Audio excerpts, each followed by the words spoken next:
Good evening. Welcome to the Let There Be Answers podcast. I'm one of your two co-hosts this evening, John Hamer. The other co-host, Leandro Palacios, is getting all of the stream and everything set up. We are live streaming from Toronto Center Place.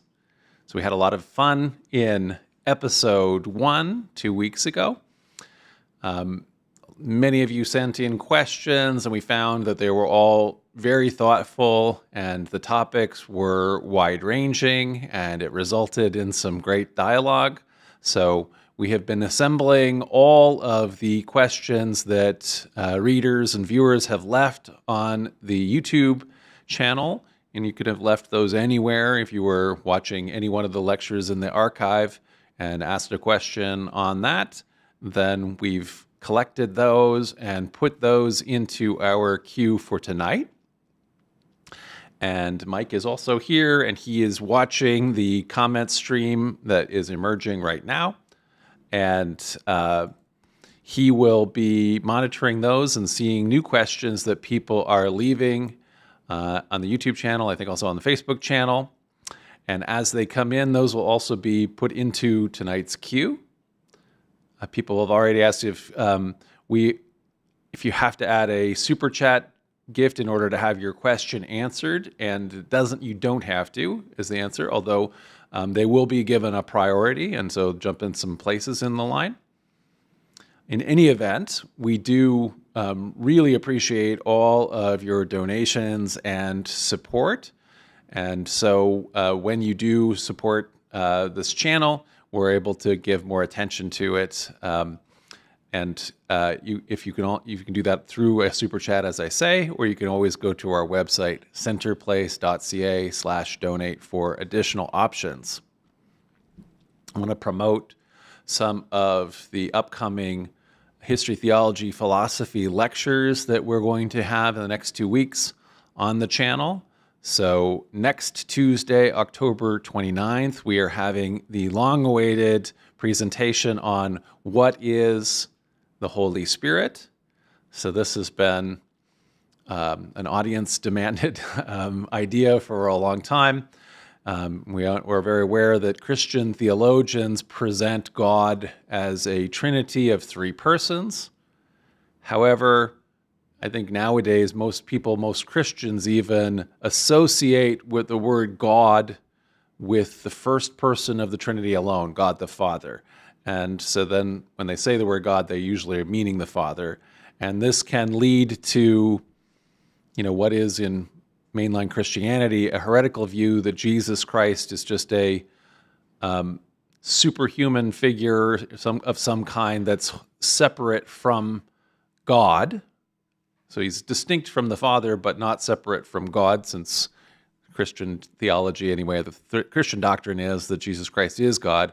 And then the idea that the Spirit is some kind of ethereal, impersonal force, the force or something, or energy. And yet Christianity actually affirms that the Spirit is a person and is God. So we're going to look at what or who is the Holy Spirit, and we'll also look at the development of the idea. So we'll look at the biblical precursors of this idea, the development of the Christian doctrine of the Trinity and the Holy Spirit's role within that, and some of the alternate ideas that people have had about, a Holy Spirit. What is the Holy Spirit? So that'll be fun. And then the week after that, on November 5th, we're going to have another new lecture, this one on a controversial topic, I'll say, Christian Zionism. So the word Zion, it's actually a synecdoche. We don't usually get to use a synecdoche. That means to say it is a word that refers to a part that is then reference to the whole. So Zion is a hill in the city of Jerusalem, and we use the word Zion to refer to Jerusalem as a whole. And more specifically, though, as opposed to the physical city often, it's often a religious or theological concept of a city of God, the New Jerusalem or Zion, we might say. metaphysical idea. Zionism, though, is a modern nationalist, Jewish nationalist identity that traces its origins to the very end of the 19th century.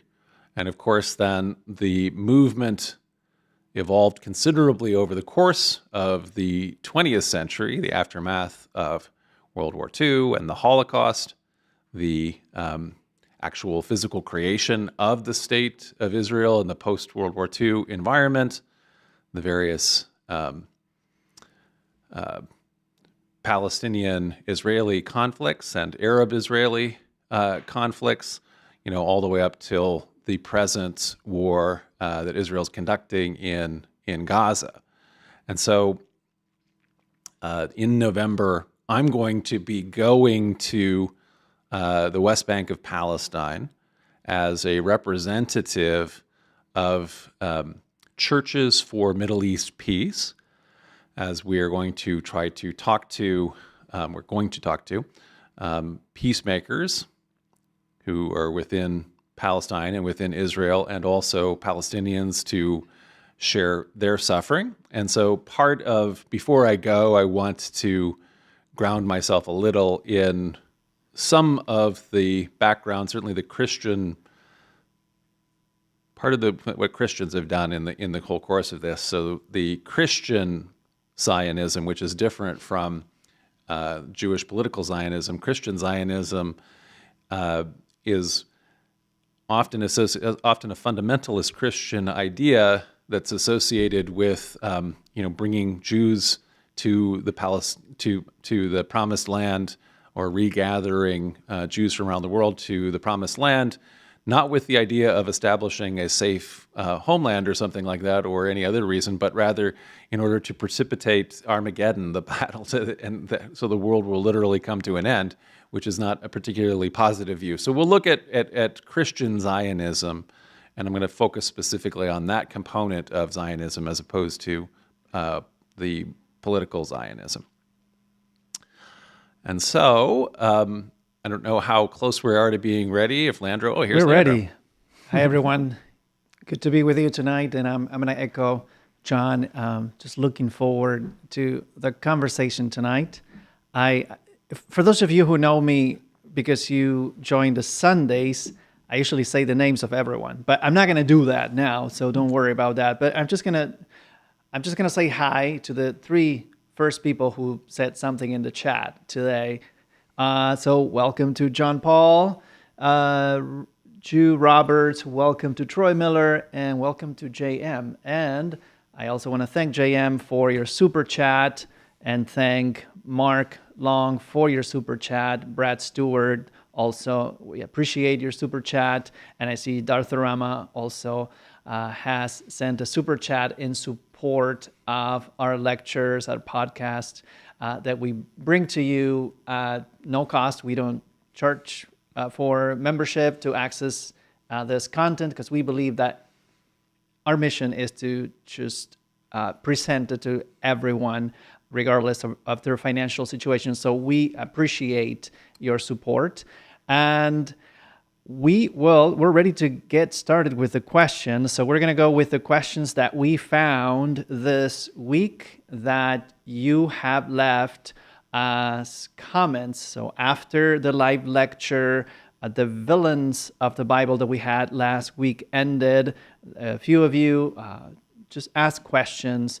And so I'm going to go through that. But first, I'm going to remind you that you can really help the channel reach out to more viewers to come and participate in this conversation if you do something as simple as just hitting the like button on YouTube. And if you're on Facebook, you can also do the same. There's not a lot of you on Facebook or on X or on Twitch, but yeah, doing that really helps the channel continue to grow, and that helps us continue to produce this content. So I'm going to start. No more talking, and let's go to the questions. And I think the first question that I found actually comes from the lecture, The Gospel of Thomas and Q, John. Okay. And it's from Entropically. says, I missed it, but does Thomas have Mark as source? That's so from the question is the Gospel of Thomas. Yes. The authors, do they use the Gospel of Mark as a source? Right. So the Gospel of Mark is our earliest narrative gospel. Thomas, we have a version of it that is from the Nag Hammadi library that is probably an iteration of an evolved version of Thomas that is from the 2nd century. But many scholars posit that that includes components or sayings or an earlier strata within Thomas that may go all the way back to the time of Mark or even earlier. And so then the question is Thomas using Mark as a source, or would be a relationship between them? And so the options would sort of be, there are teachings that are similar that we find in both Thomas and in Mark. So, for example, there is the parable of the sower or the parable of the mustard seed, which are overlap between Thomas and Mark. And so the question is, with therefore the relationship, is it that Thomas has, the author of Thomas has a copy of Mark and maybe also a copy of the synoptics, since there's overlap with the other synoptics, Matthew and Luke? Or is it possible that that Thomas, there's an earlier version of Thomas, and then the author of Mark has that? Or is it just possible that they are all literarily independent? So each one of them, or between Mark and Thomas, the two of them are each drawing from the oral tradition as early Christians are passing around teachings of Jesus. And it seems like actually the last of those options is the case, because we don't have any quotations that are literarily identical. So they've gone through this game of telephone where people are adding to them or saying them or phrasing them a little bit differently. But the intriguing thing is some of the sayings that are in Thomas seem to be older, shorter, more succinct, and therefore older. I said older first, but by having them be more succinct and often rougher, less apologetically influenced, it seems like they might be older. So probably what we'd say is not using Mark as a source, but rather they're both independent witnesses of the oral tradition in early Christianity. Thank you, John. And we have another question. This one comes from the lecture, Why Paul's Churches Won, and it's from Natural Philosophy, who also sent a super chat. No, it's not a super chat. It's a super comment with the question. So thank you so much for your support. And the question is, it's a question about like a passage of scripture where it says, "Send them out 2 by 2." And so Natural Philosophy asks, isn't that a group of 4? Like it seems like a strange way to say it. By this logic, how would you say a group of 4? Would you say 4 by 4? Yes. Yeah, so it is a weird phrase. So when you're saying, this is talking about the structure of the early missionary system or apostle system in the earliest Christianities. As we are seeing those instructions, we have instructions that are found in the Q sayings gospel, so in Luke and in Matthew, where the preaching missionaries are essentially sent out in pairs. And so this is just a quirk of English. Not every English idiom immediately makes sense. So sent out 2 by 2 means sent out in pairs. So it's not like a 2 by 4 where you're taking a measurement, it's 2 on one side and 4 on the other side. It's just saying 2 by 2, you're marching out 2 by 2, then that means in pairs. And so in the same way that, I don't know, raining cats and dogs is not necessarily literally a meaningful thing, there's all kinds of idioms in English that have your cake and eat it too. It's not clear why we say that. but it's just an idiom. Well, we say the dos and dos in Spanish, and it sort of makes sense. It's the same, but it makes sense. And I never thought about, the dos and dos means like there's 4 people. Yeah. But yeah, if you think about it, yeah, it is. I don't know what's going on in the chat. There's a lot of laughter. I think there was a comment about like clothing. So I'm wearing like an old Center Place shirt. We need a new shirt, new version. We have a new logo now. Yeah, that's right. Okay, and I want to thank Gabriel Knight for your super chat in support of the channel. And I'm going to continue now with, let's see. We have a live lecture from the first person who said hi in the chat is John Paul. Drew Roberts says, would you consider including a slide at the end of your presentations that includes a bibliography for those of us who find the topic interesting and would like to do some further reading? And then also, would you consider a lecture that's you talking about books on different subjects? I appreciate a good annotated bibliography and would like to have a sneak peek into your library. Go ahead, but I have an idea. Yeah, you have an idea? Well, I think that the first one is a really good idea or a really good suggestion, and that's something that we definitely should be adding at the end of each of the regular lectures. It's not hard to do. So to say, where are the sources that I've just been using that I've been speaking on, and what could you turn to for further reading? The only thing that that sometimes might hold us up for that is that I'm sometimes making slides all the way down to the very second when we're going to have a Tuesday lecture. So we'd be putting out so much content that I spend all Tuesday long. I wake up early in the morning and get it all done. But it should be something that we're adding to it. But it is a thing that definitely we could add as just later.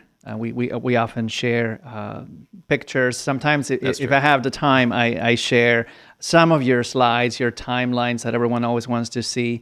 But also, I think I like the idea of having a sneak peek into your library, because you have that library at home. And during the pandemic, you did some lectures where you have your library in the back. So maybe, right. I don't know, just like going just not book by book, but maybe something like that.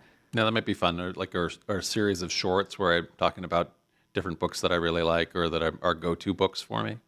I think that might be a nice idea. I don't know if a whole lecture or unless it was, I don't know, we'd have to talk about a lot of books. I don't know. That might be interesting. There's a lot of books in that library. Yeah. All right. We have another question from who wrote the Gospel of John. And this one is, let me see this. DHI Global -X8E is the question from. And it's they say, I believe the author of the Gospel of John is Mary Magdalene, because the beloved disciple should be at the foot of the cross and take care of Mary, mother of Jesus. By the way, Matthew, Mark, Luke, and John say all male disciples were gone, but only women were at the cross. And Acts 1:14 says that women were associated with Mary, the mother of Jesus. So only Mary Magdalene was left among the disciples that were at the cross. So please advise me. So just remind you, like the question the comment is, I believe the author of the Gospel of John is Mary Magdalene. Well, as we know from that lecture, and as we've talked about it before, there's a character in the Gospel of John called the beloved disciple. And there's a place in the Gospel of John where it says that this book, the book that we're reading, is his testimony. And so the authors of the Gospel of John are saying that this is an important figure to their community whose testimony is a source for the book. Although I think most scholars have argued that this doesn't actually mean that the beloved disciple is the author, and certainly is not the author of that portion of the text. There's a bunch of problems, though, with wanting to make the beloved disciple Mary Magdalene. So the authors of John go to great lengths to keep this character anonymous, and so we don't know. They don't reveal the name, but they don't reveal his name. And I say his name because the authors, though, do use grammatically masculine words to describe him. And in fact, in that episode that you recount at the cross in John chapter 19, Jesus sees his mother and Jesus sees the beloved disciple, and he says to her, "Woman, here is your son," referring to the beloved disciple. So he doesn't say, "Here is your daughter," and then it goes to the disciple, "Here is your mother." So in short, the beloved disciple is a son and not a daughter. So yes, the presence of a male disciple here contradicts the other gospel accounts about there only being women at the cross and so forth. That's because the gospel accounts are contradictory. The idea that the Bible does not contain contradictions is not correct. So this is the presentation that the authors of John have. The authors of the Synoptic Gospels have a different presentation. So, in the same way that we can say that the beloved disciple isn't Peter, because the characters Peter and the beloved disciple appear together. For example, they race to the empty tomb. Then as soon as they get there and they see it's empty, they go home. And the very next verse, Mary Magdalene is still at the tomb. So she is not the beloved disciple of the Gospel of John. So many people would love to make Mary Magdalene into Jesus' girlfriend, and this is certainly the flimsy and very problematic premise of the Da Vinci Code, which we had a whole lecture debunking. So the idea has become widespread, but there is no basis for it in the text or in antiquity. Thank you, John. I want to thank Fabio Gross, So Divided, and also Dave Anderson for your super chats in support of the channel. And we did take your question, Fabio. And also, I just want to remind, because someone else is asking, if you have a question, just you can do like Fabio did. You can put it in a super chat, and then we will see it for sure.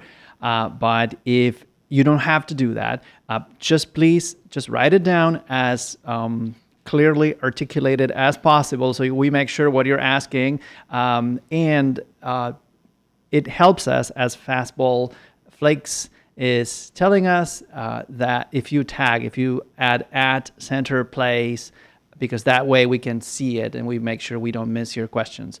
And now the next question actually comes from the live chat from Laurencio Burton. The question says, can a link be made between Constitutia Antoniana, the edict issued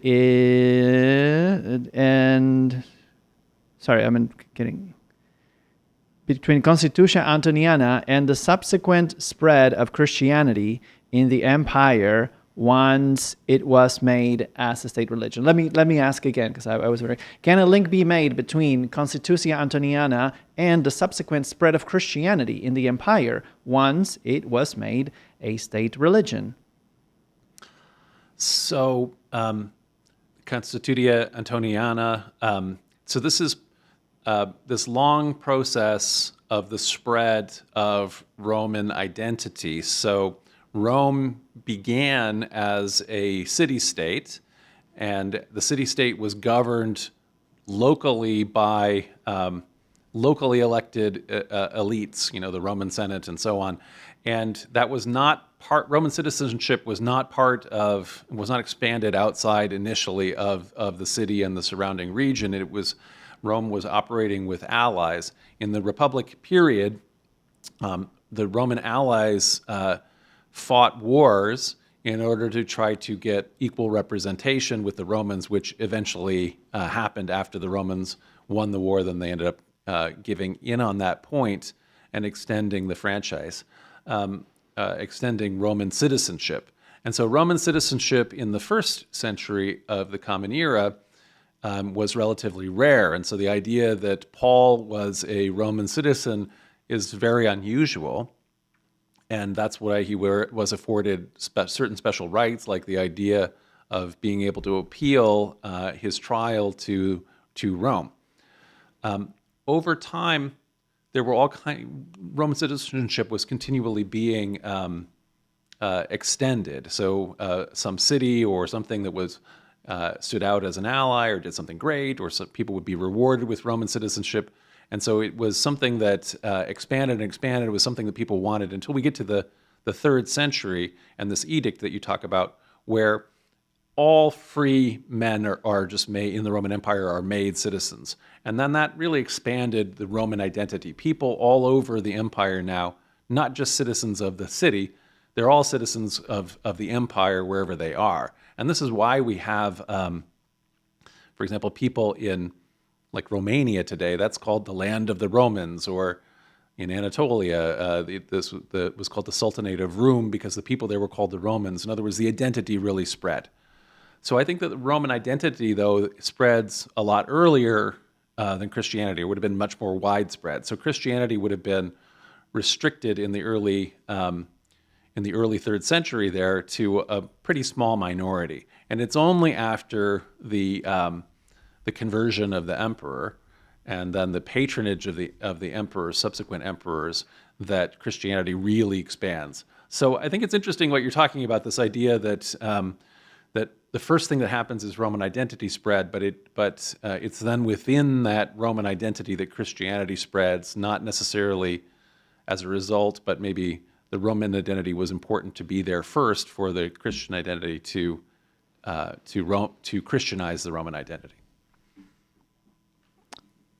Thank you also to Philip Bob for your super chat in support of our lectures. And you said, thank you for answering my question. Okay, was that today? Maybe some other day. But okay, if you had a question, just do type it in again. And I know I already said it in the chat, but Mike, I'm sorry I didn't get your email, and if I did, I missed it. So if you please, you can type your question here in the chat. That'll be a lot easier. We would love to hear your question. And let's go to the next question now. This one is about villains in the Bible, and it's about Balaam, the character in Numbers.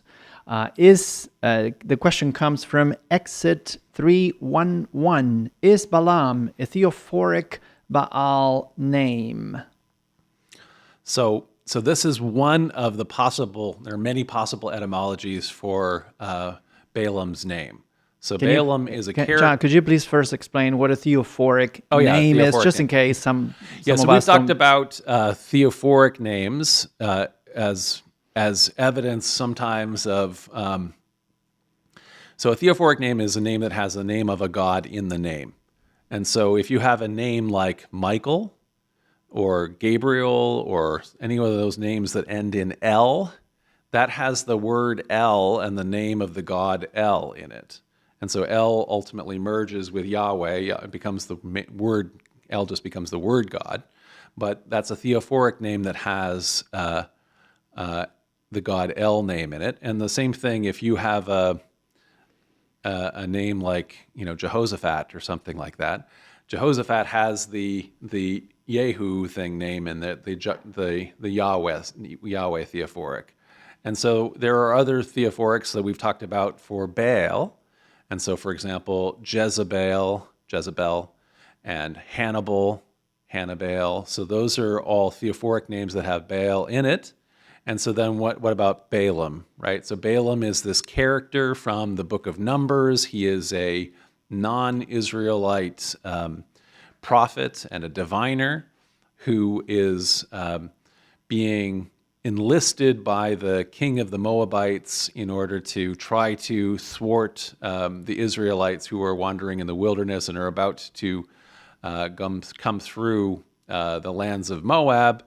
And so he's there wanting to help thwart, but he won't do anything against the god Yahweh.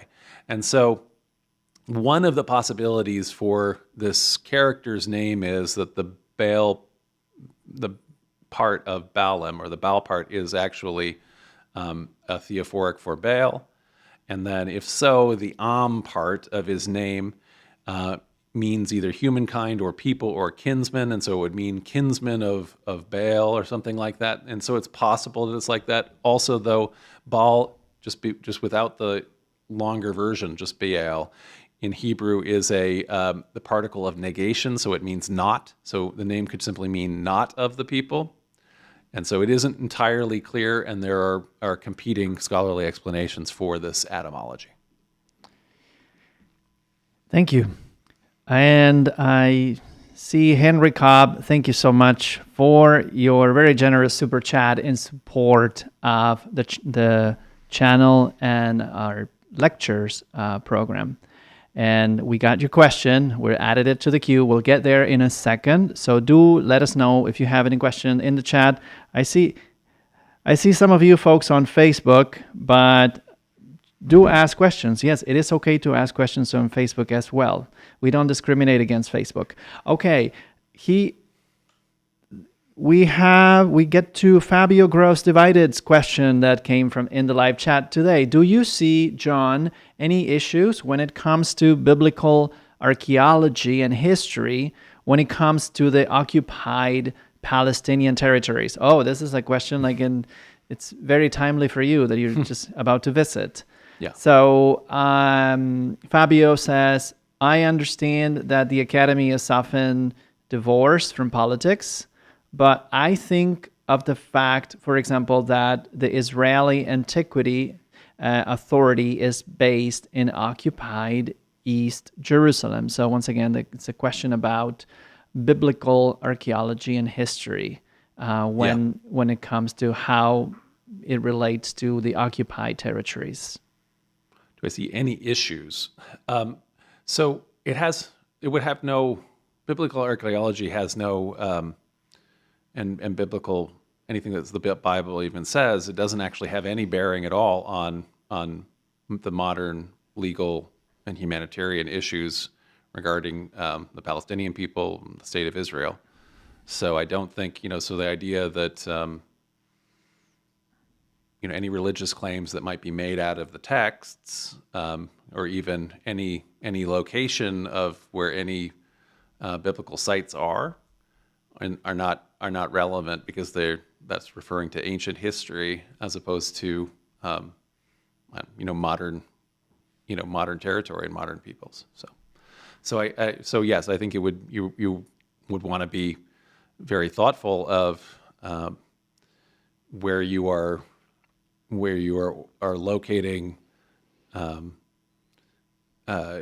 institutions, but there may be being done with a political motivation in mind. So.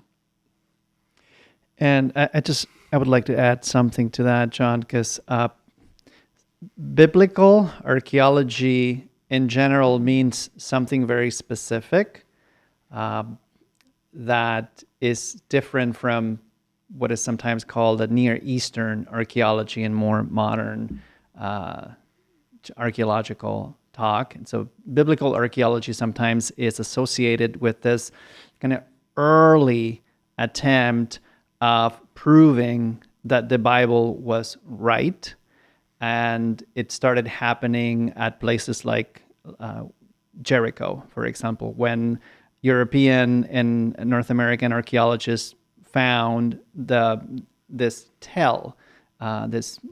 pile of dirt where the ancient city of Jericho that the Bible talks about in the book of Joshua is located. And so these biblical archaeologists were going with the shovel in one hand and the Bible on the other hand, and they were trying to prove that, oh yes, this is the site of Jericho, and we see here there's a little bit of a wall, and so that means that the Bible is true. And so that's what sometimes is nicknamed biblical archaeology specifically. So I'm not sure if the question is precisely about that, but that has that connotation. That is, it's a discipline that has been Right. largely discredited in its assumptions.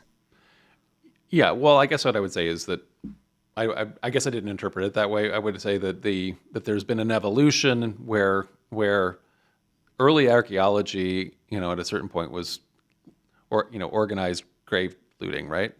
And so in the early 19th century, you're more or less robbing graves and trying to find buried treasure.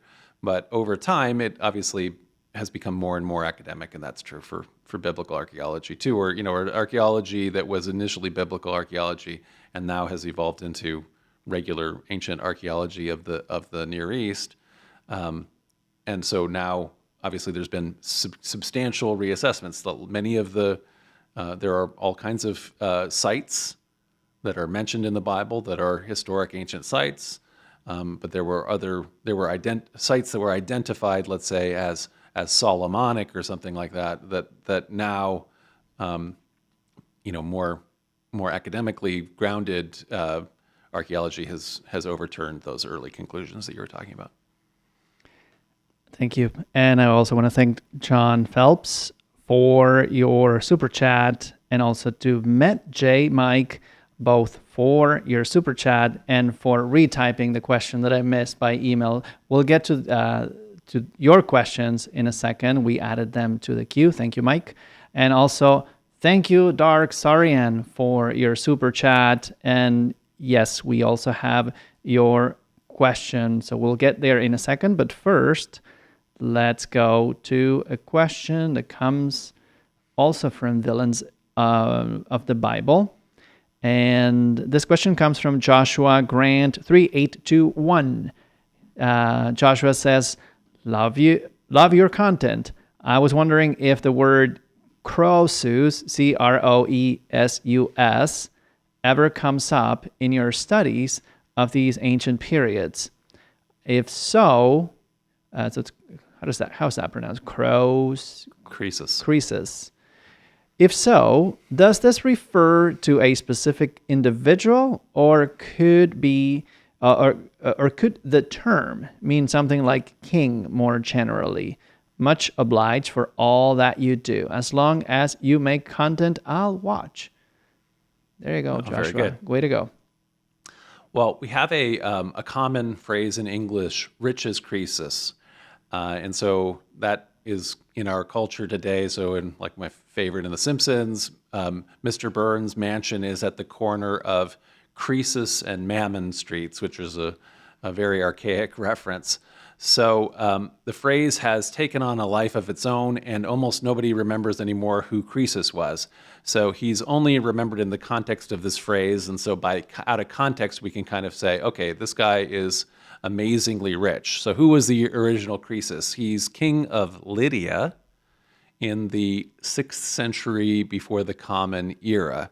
So Lydia is a large archaic kingdom that at this point, at this time, controls more or less the half of Anatolia, what we now think of as the main Turkish peninsula, but Asia Minor, so it's the western half.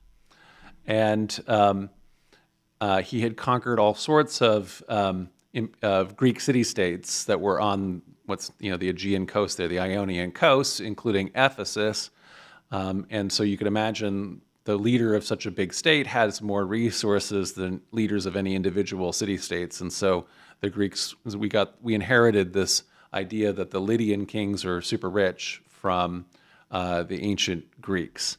And so the Lydian state, though, then under Croesus falls to Cyrus the Great, the first emperor of the Persians, who then incorporates Lydia as a major satrapy, as a major vassal state within the Persian Empire, which brings Persia into direct connection then with the Greeks.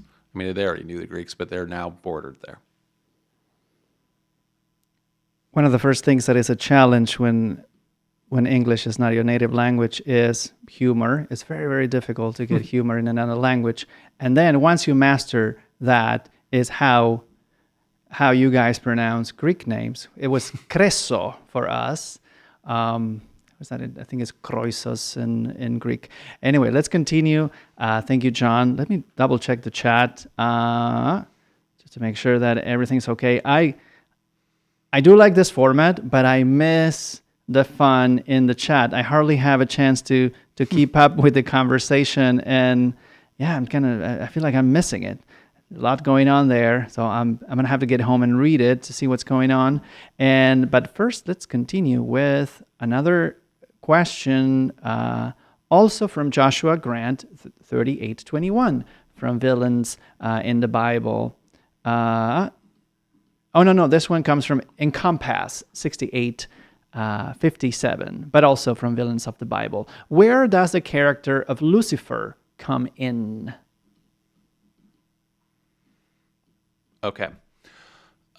So Lucifer is the Latin word for light bringer, and it is one of the names that is given to the planet Venus. So the planet Venus, when you're actually observing it in the night sky, one of the things, because it's close to the sun, it is there when the sun is rising and then when the sun is setting, and so you see it as the morning star and the evening star. And so in its form as the morning star, it's called the light bringer or the Lucifer. And so there's a reference to the morning star in the book of Isaiah, and this is actually referring to a king of the Babylonian Empire, the Neo-Babylonian Empire. And it's translated as Lucifer in the King James Bible. And so then Lucifer gets conflated with this character of the devil, and so with the Satan. And so it's just one more of the initially and the serpent of the Garden of Eden. It's one more of these originally completely distinct characters that are now merged together into the cosmic devil, and so Lucifer becomes one of the devil's names. And then in the modern iteration of the idea, like in Milton's Paradise Lost, Lucifer is usually thought of as the name of the devil before, when he's an angel, when he's one of God's angels, before he becomes a fallen angel. And so usually it's let's say, the more sympathetic name that you give to Satan, as opposed to Satan or the devil. So Lucifer. Thanks, John. And I just missed one question also that came in the lecture, Villains of the Bible, and we're back to Balaam. This time, Crimson 90 asks about Balaam specifically as he appears and is portrayed in Numbers. So Crimson asks, why does Yahweh get angry with Balaam? Balak wants Balaam to curse an approaching army, which Balaam knows not the identity of. So, for example, he doesn't know it's Israel. So Balaam says he has to ask his God, Yahweh, if it's cool. Yahweh says, no, they are a blessed people. So Balaam says to the messengers, no, you cannot. So even if Balaam says no, why does Yahweh get angry with him? Right. So the story is very old and very odd, and it contains a bunch of different contradictions. So we have it primarily told in it's in the book of Numbers in chapters 23 and 24, and that also includes a cycle of poems, and sometimes these poems are even more archaic bits that are maybe sometimes pre-biblical, or this is by one of the biblical authors. So whether we're in the documentary hypothesis or even in the supplementary hypothesis, this is text that is not by the priestly author. So the priestly author is the later author that is cleaning everything up and is more interested in a cosmic God The Balaam story is most famous because Balaam, as this prophet, as he's going forward, riding on his donkey, there's an angel of the Lord that's put in front of him to bar his path, and the donkey keeps on stopping because the donkey can see it and Balaam can't see it. And so eventually his eyes are open and the donkey actually his mouth is open, and he says, "Why are you beating me? Why to go forward? My way is barred here." So it is a strange story, an odd story, an old story, a fable, because it has an actual talking animal, just like the Garden of Eden story. So why is this contradictory to why is Balaam thought of as getting in trouble? Well, it's because then we have the accounts in the different authors. So the Deuteronomist tells their version of the story, and also the priestly author. And so what we can kind of say is that this is that each one of them are giving their versions of it, and their version doesn't quite align with the main story, which is either from the Yahwist or the Elohist. It's hard to tell which is the early writer. It's an odd and interesting story, but this is one of the things about when you're getting at the Bible's earliest texts. They often don't make a lot of sense because they're coming from an era that has a very different value set. Thank you. And we have another question from the live chat, and this one comes from Henry Cobb. And once again, Henry, thank you for your support with your super chat. Henry asks, why did Paul think that his posthumous message was so special if he also thought that the risen Christ spent quality time with hundreds of other people first?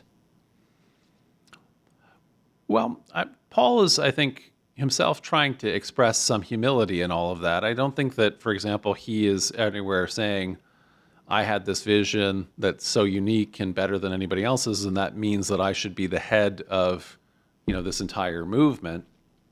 Rather, he calls himself a servant of the servants of Christ. He calls himself the least among these servants. He goes out of his way to say that there are other leaders that are also sharing the same testimony, and what's important, I think, is not him, but the gospel message. And so I don't necessarily agree with the premise that he had a special, his message was somehow specially authoritative, that it trumped everybody else's message or anything like that.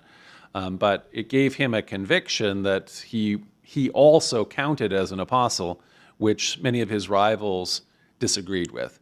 So it's clear that from Paul's own writings that many of Paul's rivals did not consider him to have a legitimate authorization to be a Christian apostle, and one of the ways that they tried to convince people of that is that they went and got letters of introduction from disciples who had actually known Jesus, presumably. And so Paul has to say, well, why is that important? We're not talking about, this is not a religion that's of humans, and it's not based on who has a signed card or something like that. It's based on the direct connection that we're all able to have with the living Christ, with the Holy Spirit. And so I think that maybe that's his argument. Thank you. And we have a question now also from the live chat from John Phelps. Thanks again, John, for your generous super chat in support of our channel. So he says, hi, John and Leandro. Hello. Would you consider doing a lecture on the book of Acts and how it relates to the historicity of the early church?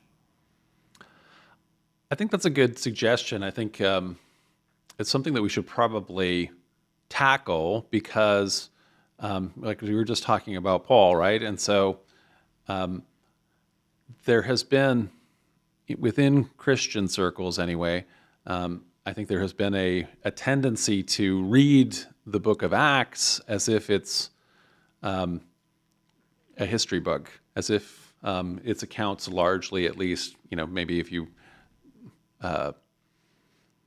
if you strip away the supernatural things that happen, they're largely narrating something that is how the early church expanded, and I don't agree with that at all. I think that I would be again a minimalist in terms of the historicity of Acts. I think Acts is the second half of the Gospel of Luke, and I think that the preponderance of the Gospel of Luke also is not historical. There are historical figures in there. The historical Jesus as a figure for sure. Some of the sayings can be traced with a lot of certainty. Some of the activities, the baptism, the crucifixion, can be traced with a lot of certainty. But a lot of the other things are most likely the creation of tradition, and we've talked about how that can be.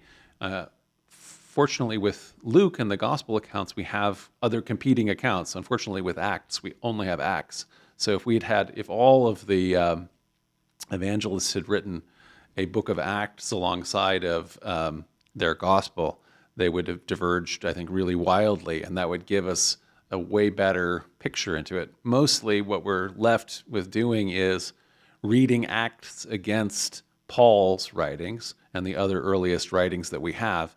And when we look at that, we find out that there's a lot of contradictions. And so the author of Acts probably doesn't even have access to all Paul's writings, and certainly doesn't really know how the actual history unfolded. So I think it would be good to do a lecture where we tackle that, because it's, I think, pretty important for understanding the perspective of the earliest spread of Christianity after Jesus' execution. Thank you. And yes, I do have a little bit of FOMO, fastball, about not being part of the chat. I'm going to believe you, Rain Weber, that you guys are behaving today, that you're being good kids. I really hope so. I'm going to say hi to those of you who are just joining in. We have quite a few more live participants than when we started. So once again, welcome to this live podcast, Let There Be Answers. This is our second episode. And yes, we're live. It's almost 8 p.m. in Toronto. So we are going through questions that you have sent during the week, but also we are taking lecture questions here in the chat. And so I'm going to continue with our next question that comes from the chat from Dark Sarian. And thanks again, Dark Sarian, for your super chat. So John, you emphasize how we live and you don't take most Bible stories literally. So if someone who shares those views is a Zoroastrian, is his faith false in any way compared to yours?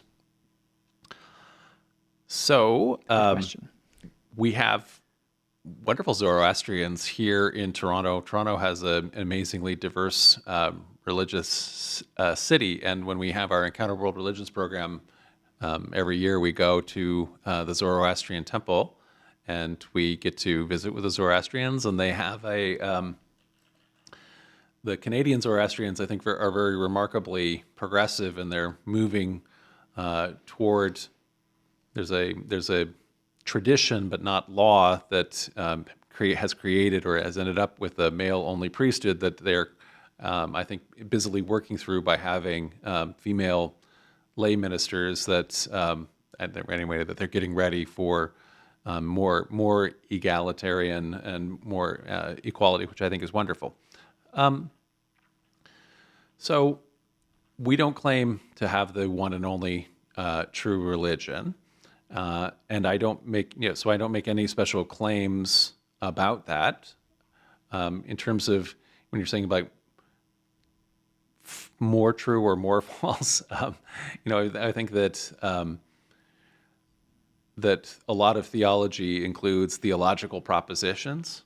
And so there are a bunch of theological propositions that I don't consider to be true. So things about, let's say, a literal, limited, physical God that is very human-like. The Zoroastrians don't have that, but I'm just saying that would be an example of a theological proposition that I would personally reject. But no, we're not. I'm not in the business of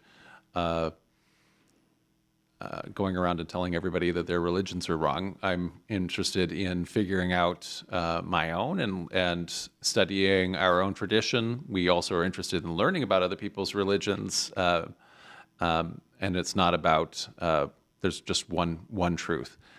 We might say there are many paths to the mountain, kind of thing. And you may want to add, John, that you as a pastor of this church, you don't just negate or reject membership or participation of people who want to be here fully and be part of other religious communities. Oh yeah, So we'd have for our congregation, you can be fully engaged and be a dual citizen. So you can be a member of Community of Christ, and you can also be a Catholic. You can have an come atheist here, or a humanist. Yeah, a humanist, a Buddhist. That's all of those things. That can be. You can have as you're understanding your own spiritual path, as you're walking with us. We are very excited to walk with you, but it is not. We're not telling you how to. There's only one way to have your spiritual life, and certainly when we had the lectures here in person. We've had Zoroastrians come to be part of the lecture group. We had very regular participants who are Buddhist and Hindu and Muslim, and so we've had a very open, diverse group that has been part of our community. Atheist, of course, yeah. And we have another question from the live chat. Finally, we get to MedJ Mike's question that you had originally sent by email, and now you send with a super chat. I swear I didn't see the email, but thank you for the super chat. Mike says, John Dominic Crossan's view of Jesus focuses more on political nonviolence. That is, the kingdom of heaven is within you. So many of his theological views I've heard echoed in your lectures, John. So what are your opinions on his conclusions? Yeah, so John Dominic Crossan is one of the foremost scholars of the historical Jesus active today. I've had the opportunity to meet him at a conference. It's very impressive, always. I think that I find myself that his study and his work on the historical Jesus is perhaps maybe the most methodologically sound, and so he sets up methodology criteria to begin with, and then he follows that pretty strenuously. So a lot of times you maybe have a kind of a picture of the historical Jesus that you want, and some scholars will use the different criteria and tools, the criterion of embarrassment or whichever it is, and they'll pull it out of their arsenal to kind of say, well, this one gets me to this place, but then they'll use a different one to get them, something else that is also, getting to their picture. John Dominic Crossan is pretty strict. He says this is what it is, and so even though this bit of the tradition would tend to support my picture that is emerging of the historical Jesus, I won't count it because it's not multiply attested. It doesn't have the other criteria, and so it's very, very methodologically rigorous, and I really appreciate his work, especially for that reason. But I tend to be most, like you say, you've heard some of what he says echoed in what I say. So I would say that I'm probably more closely aligned, maybe with him and his view than most other scholars of the historical Jesus, although I appreciate lots of others as well. Thank you. And this one comes from Villains of the Bible as well. And we did talk a little bit about this during the live discussion. This one comes from JTTJ742. if Adam and Eve didn't originally know good and evil, how could they be held responsible for doing something wrong, as in disobeying Right. God? Yeah, until they eat the forbidden fruit, they, according to at least how the story is told, they don't know good from evil. So how can they be held responsible? So I think that the way the commandment is originally framed, they're not being punished for doing something wrong. They're being punished simply for disobedience. So the commandment anyway is obey, and they don't obey, and so not obeying isn't necessarily right or wrong. It's simply, maybe what they did. And so that's, I don't know, that would be my initial reaction to the question as you've posed it. But of course, this story has also set off all kinds of ethical and philosophical questions, and so you could simply, way past what the original author was intending. Philosophers have been thought about this for thousands of years, and so you pose a really interesting moral question that has been then had received additional thought and exploration over the centuries. Thank you, JH, for your super chat in support of this channel, and also for your contribution that you did through our website to save the 30%. So we do appreciate that. And if you're in the U.S., remember that at the beginning of next year, you should expect a tax receipt from us if you gave us your address with your donation, or if you're in Canada, you also do. If you're not in the U.S. and Canada, then we can't do that. Or you can just send a super chat here in support of the channel. Let's continue with another question. This one comes from Who Was James? Also from Entropically. John, do you think... The Who Was James lecture. Oh, yeah. So Who Was James lecture. Yeah, no, we don't have someone in the chat called Who Was James. Yeah. This is a lecture that we're talking about. The question is from Entropically, and Entropically says, do you think it is possible that the strange saying in Thomas about James, for whose sake heaven and earth came into being, could refer to the emergence of his church? Also, do you think that the fact that James is referred to as James the Righteous by Jesus shows that his line was inserted? That this line, the James the Righteous, was inserted after the Poor of Jerusalem movement had gained some traction, as Jesus is basically calling him James the Just, which is a nickname he got later.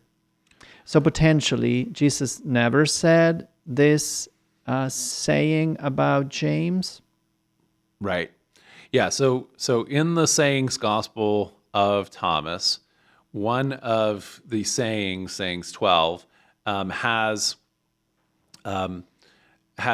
it's a succession question. After Jesus is gone, the disciples ask him after he's gone, who should they follow? And they said, you should follow in all things James the Just, for whom heaven and earth came into being. So it's a pretty elaborate idea of James. And so to your question, Entropically, yes, this has clear signs of being a post-Jesus saying. So a saying that is attributed to Jesus, but actually derives from the early Christian tradition. And it still could be fairly early. So we know from the writings of Paul that James and the Poor of Jerusalem, that movement is that church is being led in the 30s and 40s and 50s in this early period, and then Jerusalem is James is martyred and Jerusalem is destroyed. So it's less important later. So it's still referring here to an early stratum when James is an important leader in the early Christian community, and it's reflecting that. But I think that for the reasons you argue, that it's referring to a state of affairs that occurs after Jesus' death, and it's also using this nickname to differentiate James from all other Jameses. These are signs that we're looking at an early Christian saying that is put into Jesus' mouth as opposed to something that historical Jesus would have said. Thank you, Ham and Chi, for your very generous super chat. And Ham and Chi says, YouTube is telling me this is your first one. Yay. And he says, they say, John, thanks for being my favorite professor for the last few years, says Ham and Chi. You're very welcome. Okay. And also thank you, Daryl Scott, for your super chat in support of the channel. Let's go back to another question that comes from the live chat from Rhonda Dearborn. What does John think about the Mormon Church changing what women's garments look like? There is controversy for obvious reasons. Oh, I see why the conversation about just what people wear was going on in the chat. Now I get it. Oh my God, we're behind. We're never going to get out of here. Okay. Well,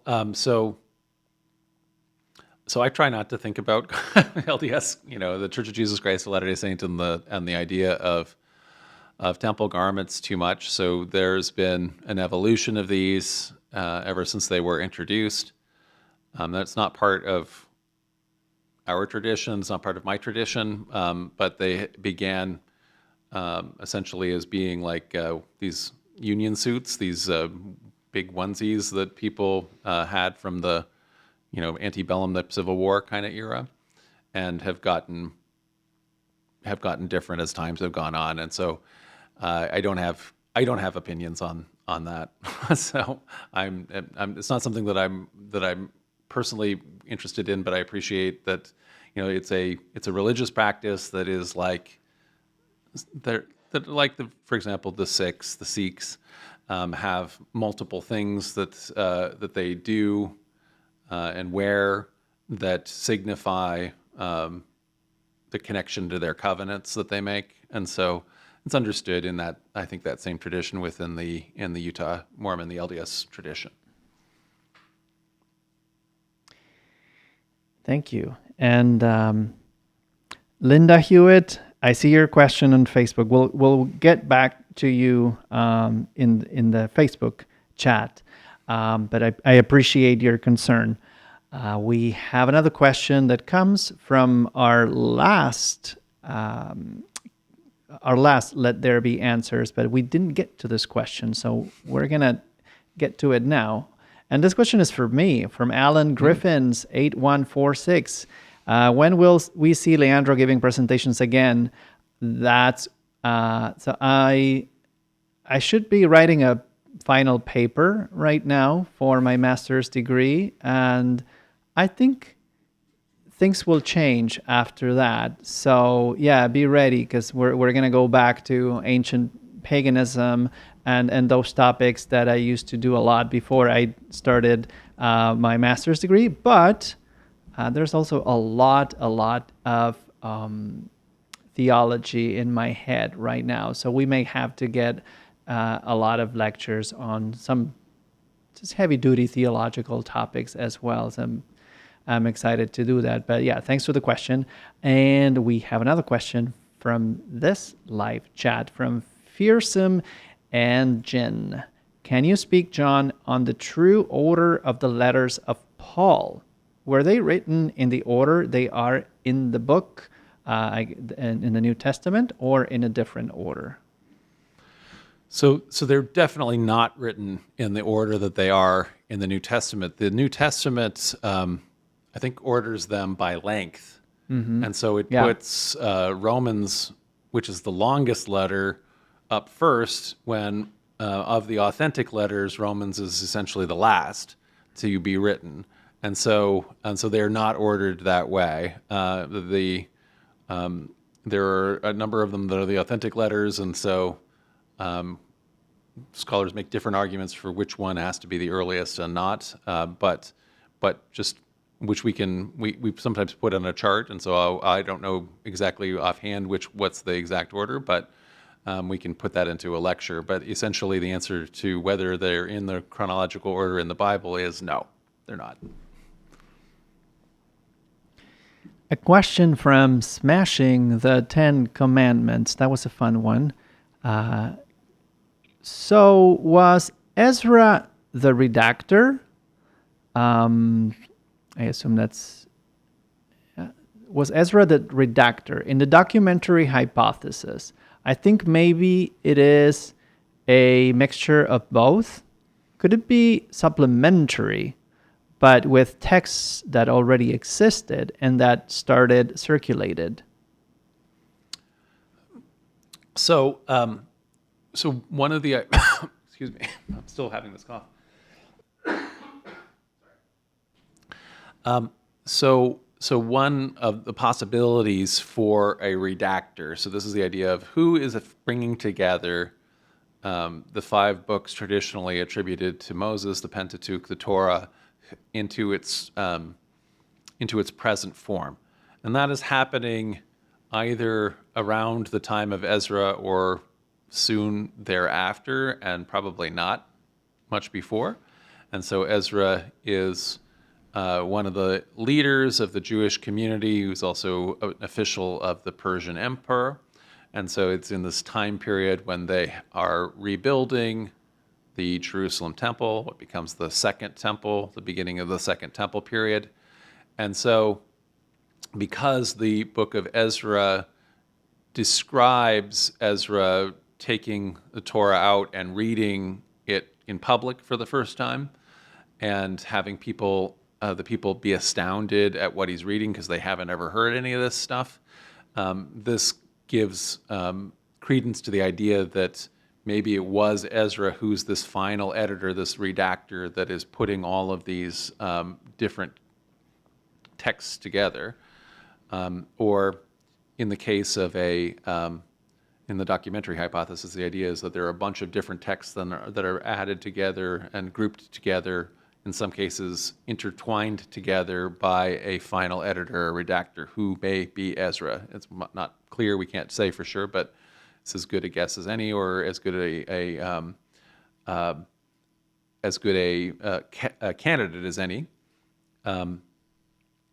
Or if it isn't assembled by a documentary hypothesis, if it's instead a supplementary where you take some original text that has been added to and added to and added to, then Ezra is maybe one of the final writers, the person who is maybe creating the priestly source, or he or his school is creating that, which would make the priestly source later in a Second Temple creation, which many people argue. So.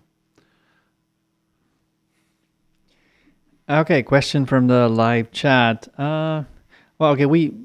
We had questions like this every now and then. We don't usually answer them, but let's go through.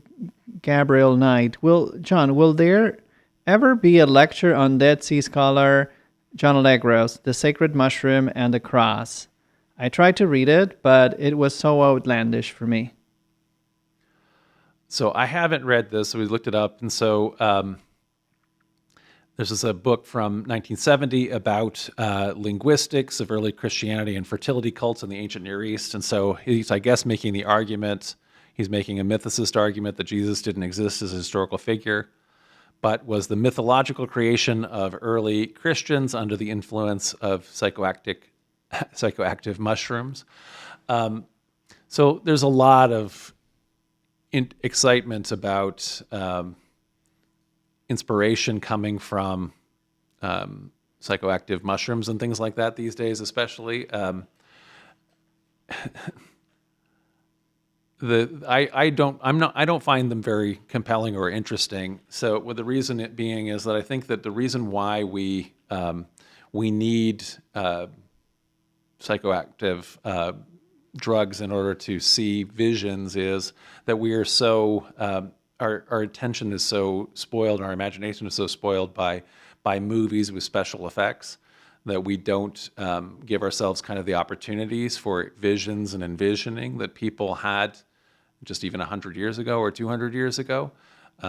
the mythicist position, this idea that there was no historical Jesus, was kind of popular in the 19th century, and it's still a pop idea, but it's not the consensus of the academy. So historians who look into the question of the historical Jesus are more or less universally agreed. There's a couple exceptions, but I don't agree with their methodology. So we can say with real confidence there was a historical Jesus. So.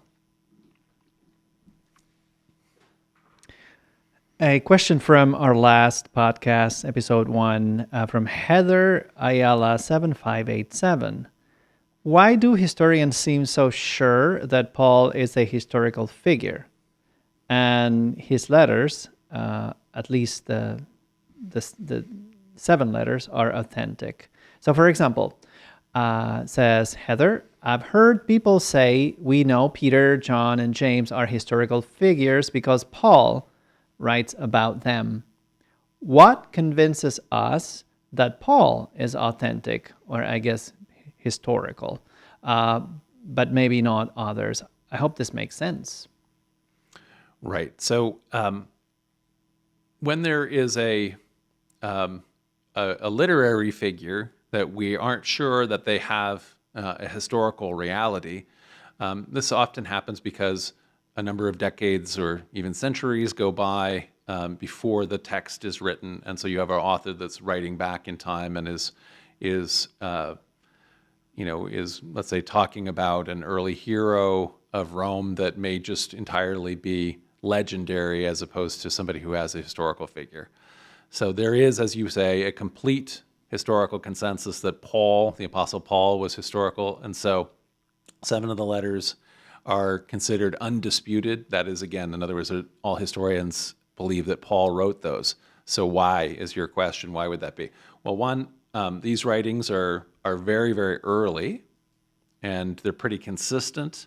They're all written within a few years of each other at the end of the 40s, at the earliest, and in the early to mid 50s of the Christian era. And this is a time period when Paul is not an important figure at all. So decades later, Paul is looked back on as an important missionary and church planter. And in part, this is because his authentic letters had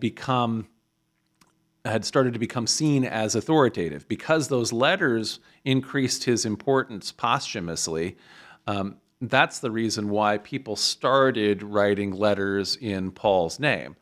And so people who had been Paul's companions, kind of the Pauline school, wrote a couple more of these letters that made it into the New Testament. And then once you get to the 2nd and 3rd centuries, now Paul is retroactively remembered as an important figure. And so people are writing, fully pseudonymous letters in Paul's name because Paul is seen as authoritative.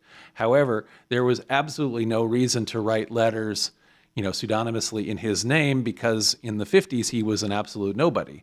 And also, one of the things about his letters is he's writing to people directly at the time. So if he was a fake, the people in Corinth, the people in Thessalonica at the time, they would have had very firsthand knowledge of that.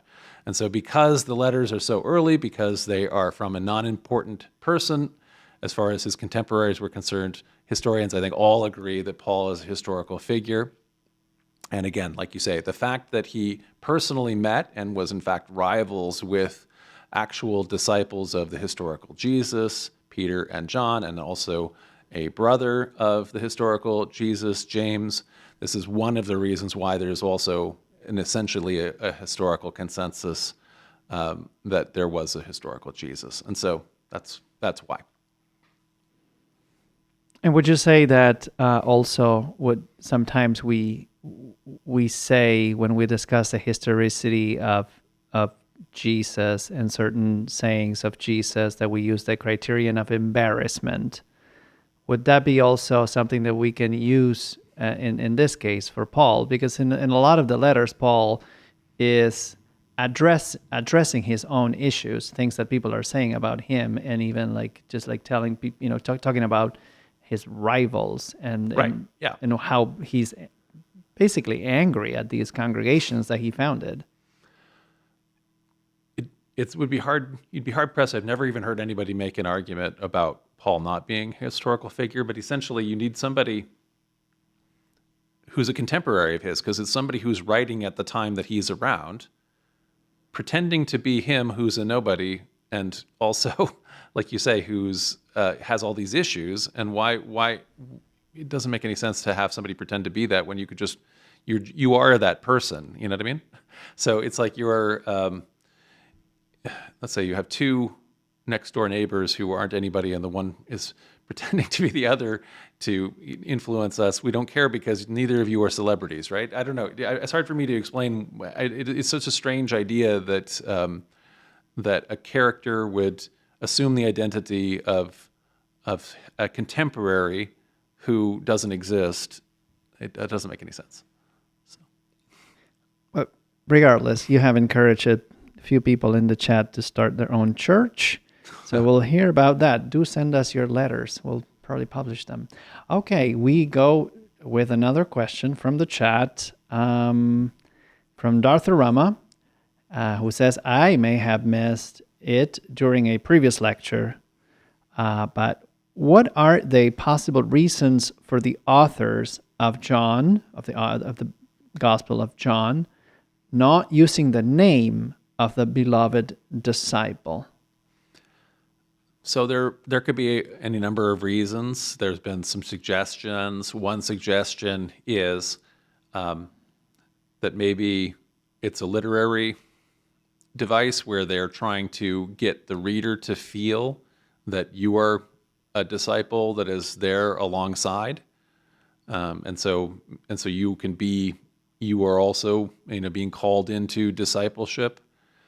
That's one possibility. Another possibility is that that there was a beloved disciple in this community, the Johannine community, who had maybe had actually met once the historical Jesus, and then had been continued to live on into old age into this community. And so he was an actual literal disciple of Jesus, and he was beloved actually not by Jesus, but by this community. And now he's died, and so now these writers are writing him into the story. But he had never been an important person or an important leader, but he was this community's continuity to the historical Jesus. So that's a possibility. You would have to. It's not clear why else it would be done. But there might be other reasons. So it's 8:22 here in Toronto, and we are live. So welcome everyone who's just joining in, and remember, we do count on you hitting the like to grow the channel and invite new people into this conversation that we're having tonight. Great questions. So we have another one here from the last podcast, the last episode from Patriarchy 1026. When John says something is literary, he literally means they made it up. So if Christianity, that's John is you, yes, right. So when I say something's literary, I mean that it is not historical. That literally means that this is made up. Is what Patriarchy says. So if Christianity is all made up, then why pretend to worship at his church if it's all literary, made up, says Patriarchy? Why not focus on things he believes in? So John, why not, John, focus on things you believe in, like science and real history? Well, so on the one hand, you have interpreted that correct. When I say something is not literary, I'm saying that is not historical, but that doesn't immediately mean that everything within Christianity is not historical. But also, this idea that you've also jumped to, that historical is the source of meaning, or is what's most important to me, is actually a false conclusion. So yes, I believe in an academic approach to history, and I believe in science as academic disciplines. But I think this take on the value, let's say, of all Christianity or all religion or all quests for meaning and that kind of thing is in general like a fundamentalist sort of reaction. So fundamentalism, requires the creation of a false idol. So if we imagined, as I was saying before, like all the source of meaning is a very human-like God with consequently very limited being because he's so human-like, who does magic tricks and he gives black and white answers to questions about life's meaning. So I would, if you've grown up with that and then you throw away that idol, that concept, because you say, well, that doesn't exist, that was a juvenile idea. So if you do that, instead of realizing that the image was juvenile, and instead you don't understand, so instead you embrace the idea that the enterprise of seeking a meaning to life is not necessarily juvenile. I'm not explaining this well.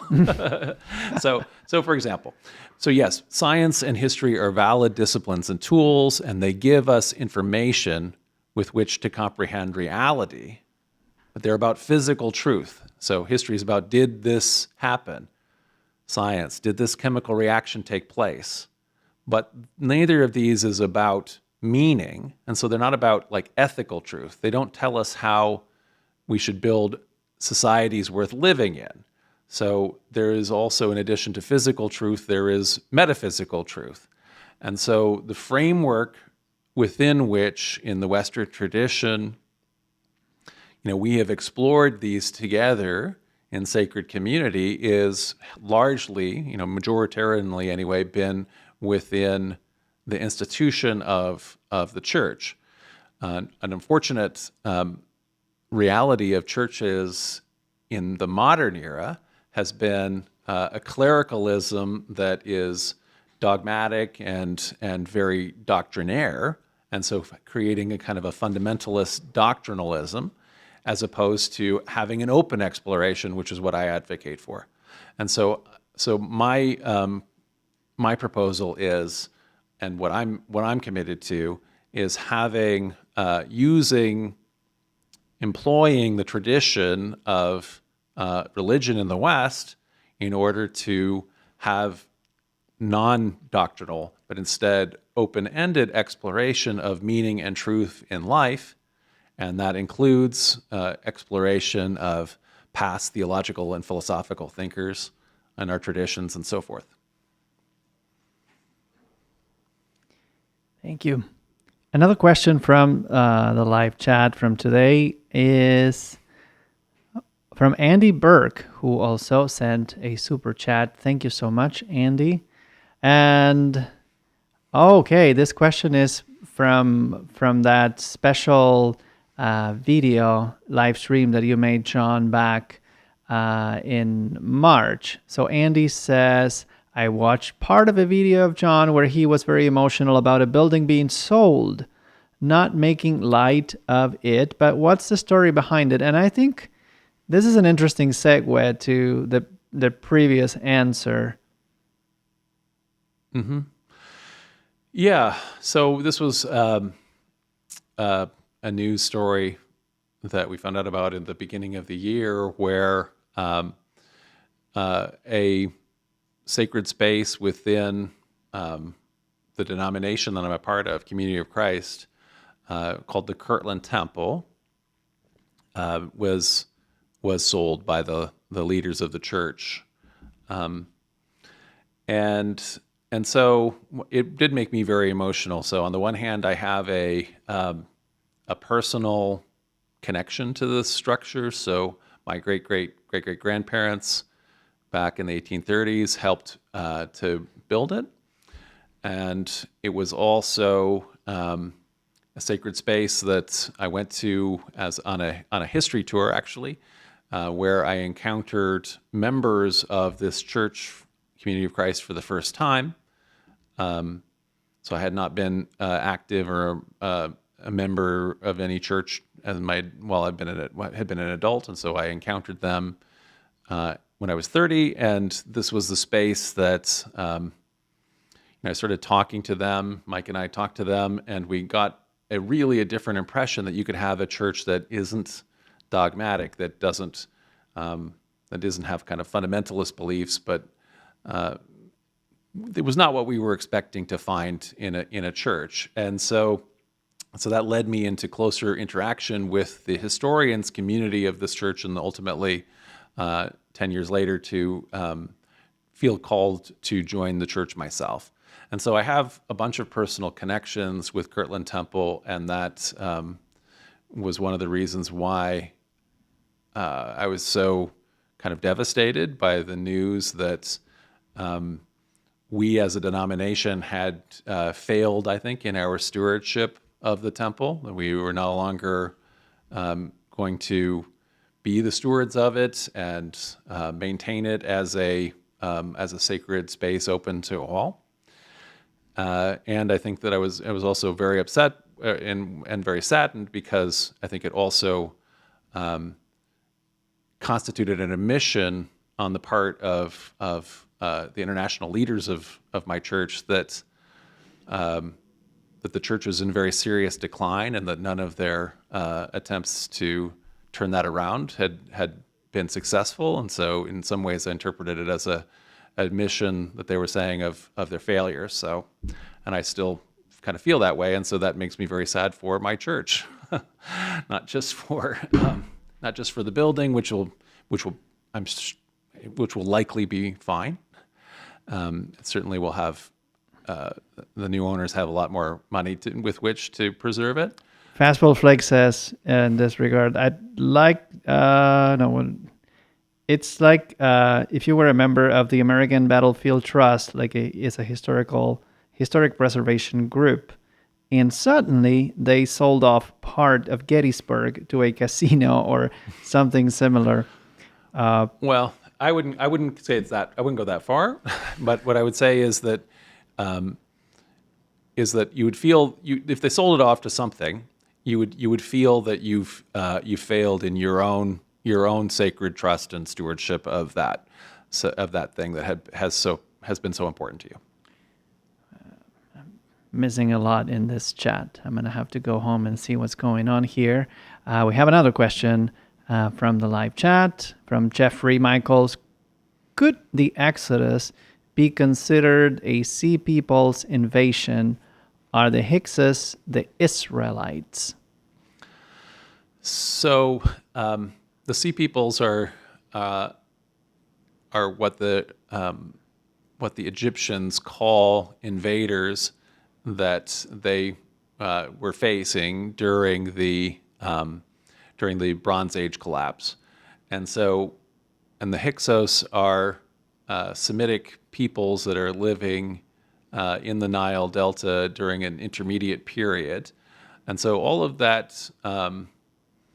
sort of reality, that actual historical reality that we know from the Egyptian records, is taking place long before the text of the Exodus is composed, and so people would like to maybe find in that, some kind of a source for a kernel of truth behind what otherwise has to be acknowledged as a mythic text. So Exodus is literary or mythical, not historical. And so is there kernels that inspire that myth? So that would be where this is a place where people look for that. I'm not sure that either of those centuries earlier data points are necessary or relevant to the creation of the origin story myth that is the Exodus. So I appreciate that is definitely a connections that people have advanced, but I need to see more. I don't feel like there's enough of a direct connection to make those connections.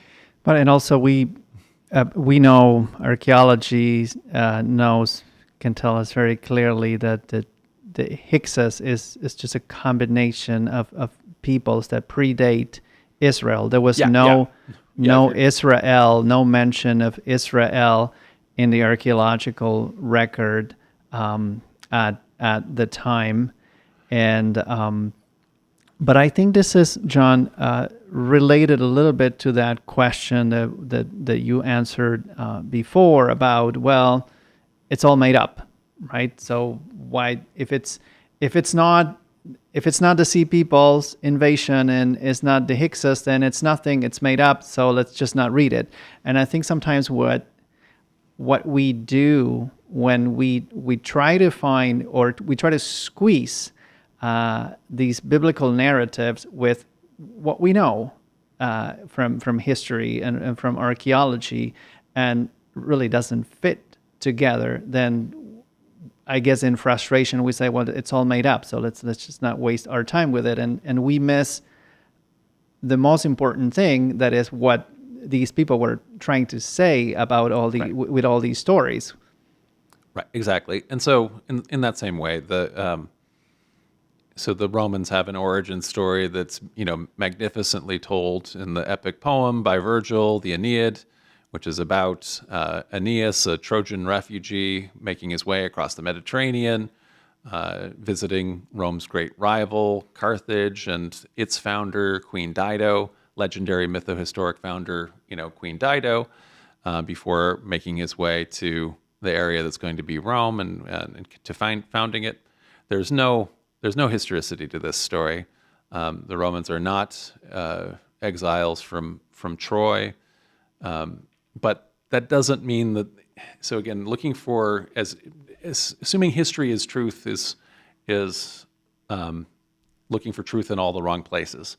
History is an academic discipline that allows us to determine the most likely, based on the surviving evidence, the most likely scenario of what happened or what did not happen, and in some cases what could not have happened, and that kind of a thing. That is not though ultimately about truth and meaning. We learn plenty about what the Romans believed about themselves, who the Romans were as a people, based on this amazing poem of Virgil. And the same thing is true for the ancient Israelites with the Exodus story. They're writing that, presumably the earliest sources of this are being written right before the destruction of the first temple, the southern kingdom of Judah. And this is explaining truths about them or how they understand themselves, but it is not telling their actual historical origin story. It's simply, we just have to separate our worries about historicity from, especially like an origin story. This is an identity story. So the story is telling us important truths about identity, but it's not history. And Linda on Facebook is wondering, what's a super chat? So no, there's no super chats on Facebook, but is very similar to what Facebook stars are. So that's what a super chat is on YouTube. Thanks for asking, Linda. And we have another question from the live chat, on the YouTube live chat, from Fastball Flakes. Do you believe, John, that people like Wayne May and Rod Meldrum are sincere in their Mormon archaeology efforts, or are they pushing an agenda to bolster the narrative of the Book of Mormon? So I can't evaluate either of those two as individuals. But I can speak in kind of broad strokes about this. I think that my experience with talking to Book of Mormon, what do you want to call it? Amateur or popularizing archaeologists. It's not archaeology, but people who are trying to they haven't started with a literal reading of the Book of Mormon, and they would like to fit it onto a map, and then they go around and try to find that. I think that is very, very sincere, but it's not academically legitimate. So I think that that most of these efforts are very sincerely held. They're starting with a pre-existing belief that is sincere, and then unfortunately then they're compromising anything that would be academic on the way of where they're getting to. It's more important, the conclusion that they've started with is what's most important. A question from the Gnostic Gospels from Rainier 985. I read that this belief in a pre-existence was promoted by Origen, but was deemed heretical at the Second Council of Constantinople in 553 AD. I was wondering, says Rainier, how prevalent it was prior to making it heretical, this belief in a pre-existence, like as promoted by Origen. So how common was that prior to the Second Council of Constantinople? I would have thought for 200 more or less.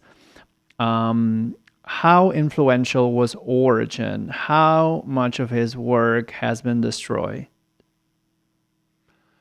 So yeah, so this is the question about the idea of a pre-existence of human souls. So this is not to say pre-existence of Christ is kind of universal Christian doctrine. So there's no question that that in the way that Christian theology works, that Christ existed before being born as Jesus, because Christ is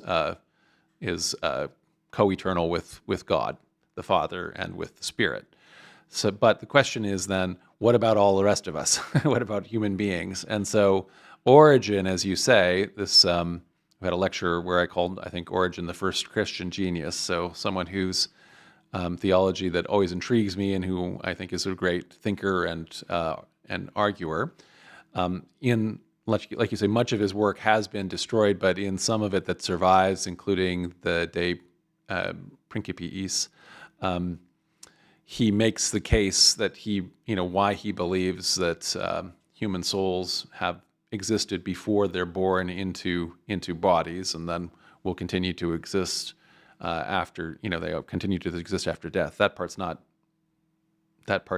controversial, but many mainline Christian thinkers, argue that Christian souls come into being with the bodies and at birth, conception and then birth, and that and so that therefore there's no pre-existent human souls, and that, of course, as you say, was made doctrine anyway for Christians in the Second Council of Constantinople. So, what about before that? How Origen was very influential, and he is drawing upon ideas that were relatively widespread both in Greek philosophy and in Judaism. So Philo of Alexandria, who we talk about a lot, who is an important first century Jewish philosopher in Greek Egypt, definitely believes in or makes arguments for a preexistence of souls before birth, human souls. And similarly, Josephus says that the Essenes believed that as a matter of doctrine. So it's an idea that is rolling around. However, I don't think that there are as very many, despite how influential Origen was, I don't think there's a lot of other early Christian thinkers who talk about this in writing or who are proposing this in writing. And so I don't know how widespread it continues to be in Christianity. It certainly exists as an idea, in modern Christianity, and some Protestant sects have and theologians have again theorized this. It's part of Mormonism. So there are other ideas that that there are pre-existent souls. It's not something that I'm particularly worried about. I think of all of the ideas of both afterlife and a pre-existent life is an idea of a existence that is completely alien to our mortal existence, and so therefore pretty speculative and not particularly useful to our actual life that we're living now. So. Thank you. Another question that we weren't able to address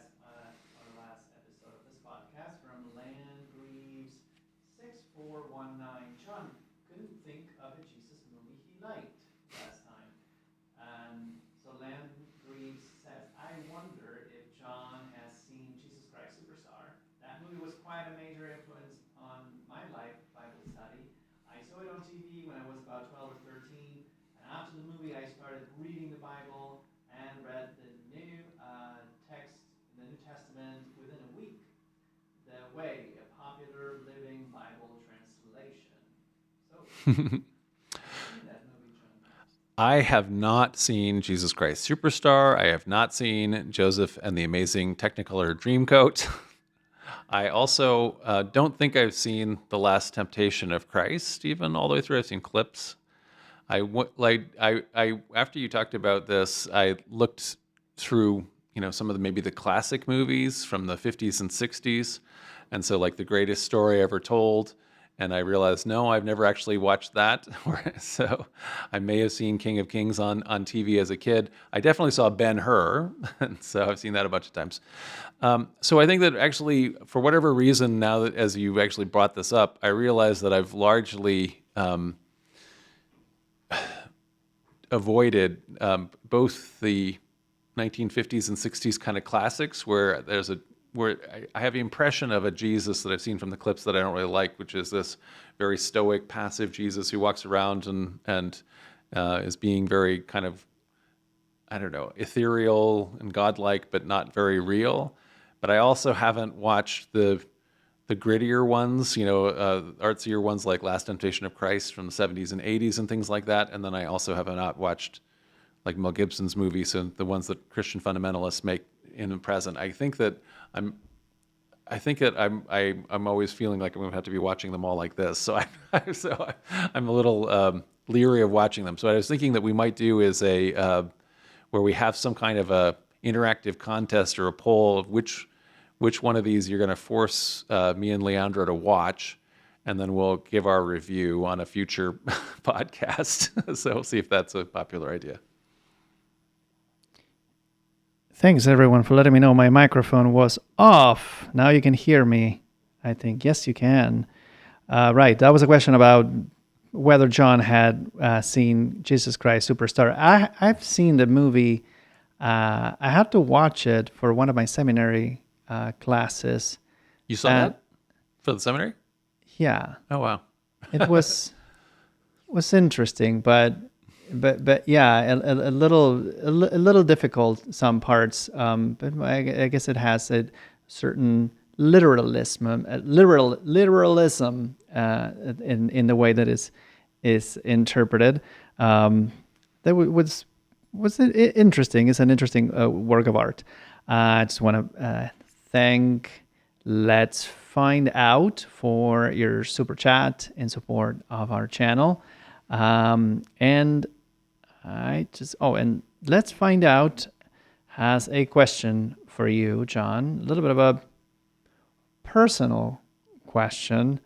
So Let's Find Out. Wants to find out about what's the nature of your personal relationship with God in life's darkest moments, given your aversion to dogma.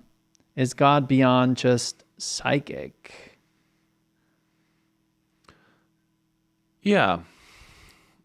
So I guess I'm trying to think about that as you've asked that as a personal question, and where maybe I've been in some of these dark moments, including, I was pretty torn up, as we were just talking about. We addressed that when I found out about the sale of the Kirtland Temple, was pretty devastating to me personally. And so my relationship, I think, with God personally is a sense of connection to that which is good and is the source of good, and a commitment to always want to find that and promote that and do that. And so kind of at the end of that anguish, it doesn't fully end it. I'm not done being upset about that. But in the midst of the early peak of that, one of the things that really again started to buoy me was my sense of connection and love for the people of my movement, this church. the reorganization, Community of Christ, both the present day, all the people that I've connected with through this ministry and also visited by going everywhere from Tahiti, where we have multi-generational members who are so wonderful, to visiting with members in England and all around the States and elsewhere. Locally, my local members, but also through history, as I read about all of my own predecessors, all of the generations that have gone before me and their aspirations, and in some ways, as a person who has inherited all of that and who, in part, is called to share that and carry that forward. So that connection, that sense of connection with something that is transcending my limited time frame, it would be a way that I am connecting in terms of a personal relationship with God in what was a pretty dark moment that I experienced this year. I want to. This is just a personal trauma. It's not like the kinds of dark moments that people have where they are facing, horrible medical circumstances or the loss of a child or something like that. So I don't want to overblow this feeling that I had, but it was. I think John, it fits what you're talking about. But so when we talk about dogma, there's sometimes we have to say I heard you use the word dogma as well, and say things like we're not dogmatic, but sometimes there's a side of dogma that has to do not with basic beliefs, like for example, like the Trinity. But with things that have political implications, with policy within a certain religious organization, that is sets of rules that the followers or the members of a particular religious community must abide to in order to belong. And if you do not agree with those sets of rules, like a recipe for being part of the community, then there might be consequences for something like that. And I think a lot of times when you use the word dogma, that's what you mean.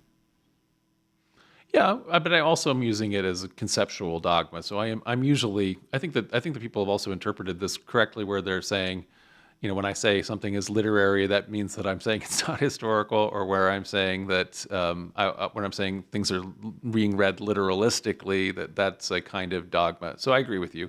There's also the rules-based dogma in addition to doctrinal, making a theological proposition doctrine, and therefore asserting that it's the case, as opposed to the way I see them which is theological propositions that we can consider. We have limitations of exactly them. That must inspire us. Yeah. We have. Let's see, how are we doing on time? Ooh, it's almost 9 here in Toronto. So we still have a pretty considerable queue, but we'll see if we can get through the end here. How are you doing, John? I'm doing good. All right. So Eric asks here in the chat, can I ask if you are a dualist or a materialist? Well, that's not a lot of options. Can you describe your thoughts on this subject and whether or not you feel Gödel's incompleteness theorems speak to this issue? Well, I would say that we're living, as a pop song that says we all live in a material world, right? So we're living in an age where materialism has been kind of the de facto philosophy ever since, kind of the Enlightenment, but that has unraveled a little bit in postmodernism, and I also, though, am not particularly bought into a lot of the postmodern. I was about to say postmodern dogma, but that's actually putting a thumb on the scale of what I don't like. So there's a lot of I'm not fully excited about any of that. Although modernism is also, I appreciate the arguments against the ideas of modernism, and so then I do think that there is a value in looking back pre-materialist, before the materialist consensus, and so therefore I'm definitely open to the kind of dualism that I think you're talking about in terms of Plato or Thomism, where we're talking about the realm of ideas and ideals as being meaningful in addition to the material world having existence and being important. And so I guess that's kind of where I'm at, which is that I'm not haven't ever successfully pinned myself down on a lot of these kinds of things, but I'm very skeptical of materialism as limited, and therefore open to some other kind of way that we're explaining the universe meaningfully.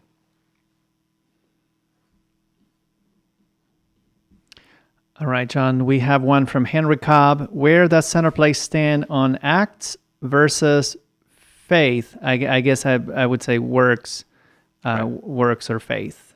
That's the question. Well, so I think that biblically I think the argument is pretty clear that that it's about faith, not about works. So, and I think that, but we also don't. I guess it depends on also what we're saying about faith, but because I'd also think we don't emphasize faith in the way that faith is sometimes portrayed, and it's not that works or acts are not important, but here's the issue with the idea that life is about every little, adding up all the good points that you get for every good thing you do and subtracting all of the points for every bad thing you do. I think that was very successfully explored in the TV show The Good Place, where it was shown that going through that kind of a system doesn't make any sense. And then they also illustrated in that at a certain point in that show that, well, if you actually decide that is how the whole universe works, and then you compromise your motivation because you're not doing good things to be good, you're doing good things to get points in order to get a reward or to avoid a punishment.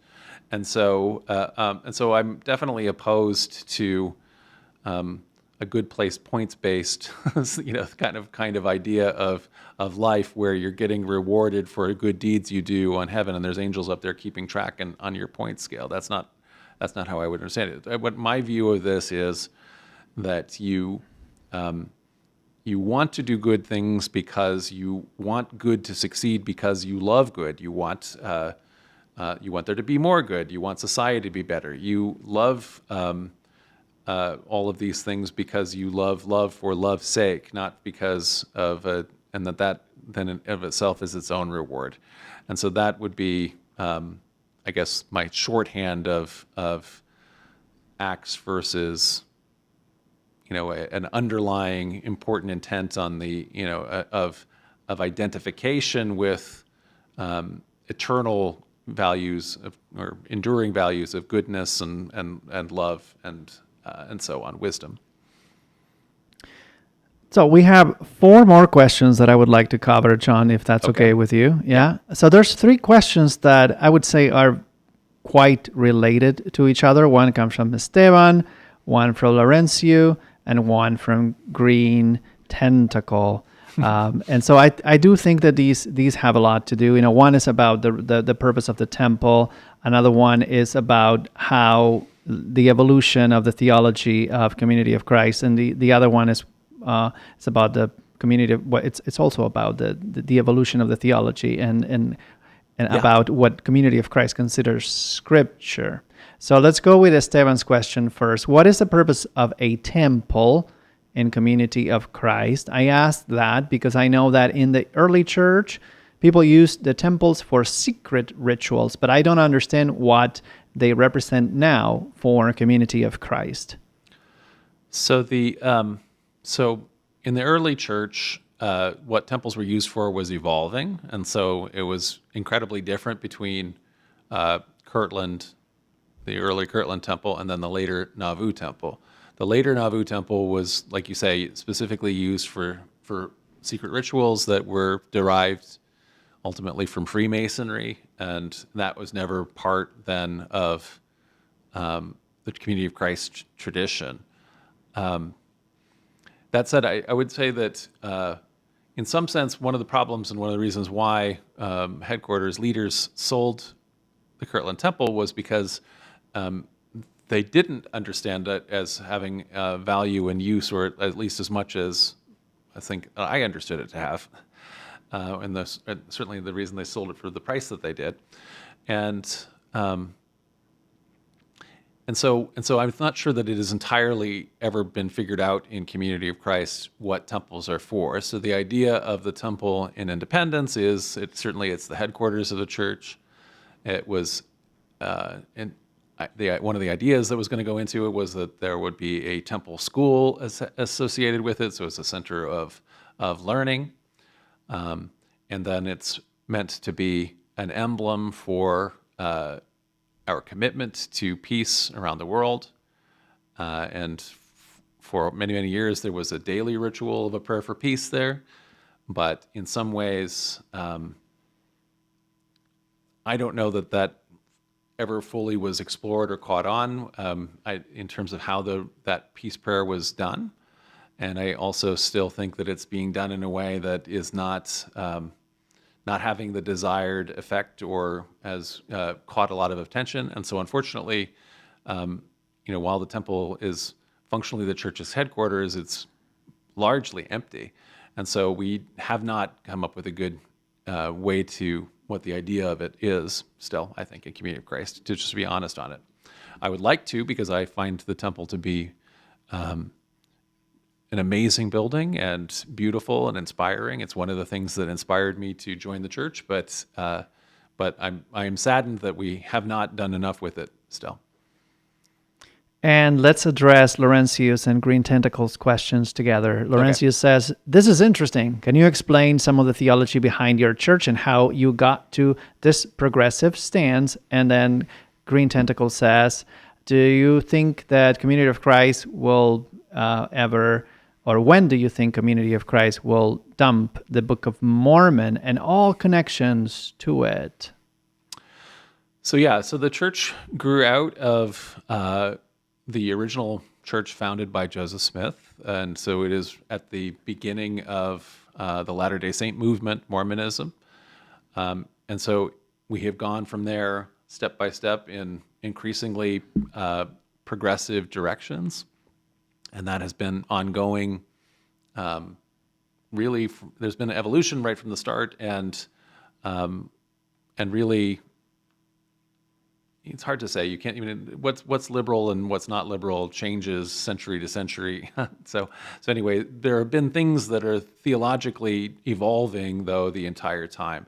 So we have not been clamped down and dogmatic, which I think has been more the case in the Utah Mormon Church, which has focused in on the first few years and really is obsessed with everything that Joseph Smith said.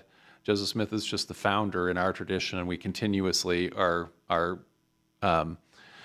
restoring enduring principles of the gospel for our own day, given our own time and our own experience and the world that we live in now. And so that's one of the reasons why we are now in a place where we're very progressive and open-minded, and we have the church experience that we have now. There are so many members of my congregation, this community, who are just kind of astounded and amazed that they're living the life that they're living now. They remember things that they were taught as little children 80 years ago in Sunday school that now they say, oh, I wish I'd known all of this back then, but it's wonderful to know it now.